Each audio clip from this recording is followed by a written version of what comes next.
কবি শুভ দাশগুপ্তের লেখা কবিতা জন্মদিন। আজ পয়লা শ্রাবণ, খোকন আজ তোর জন্মদিন। তুই যখন জন্মেছিলি আমরা তখন যাদবপুরে, নতুন গড়ে ওঠা কলোনির টালির ঘরে। তোর স্কুল মাস্টার বাবা সেই হ্যারিকেনের আলো জ্বলা ঘরেই আনন্দে আর খুশিতে ঝলমলে হয়ে উঠেছিলেন তুই আসার পর। তোর নাম রেখেছিলেন সুকল্যাণ। মানুষটার মনটা ছিল শিশুর মতো, অভাবে অনটনে বেঁচে থাকার নানা দুর্বিপাকেও ভেঙে পড়তেন না কখনো।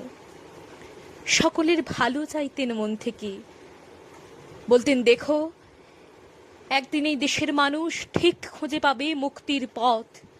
শোষণ থেকে মুক্তি, দারিদ্র্য থেকে মুক্তি, অশিক্ষা থেকে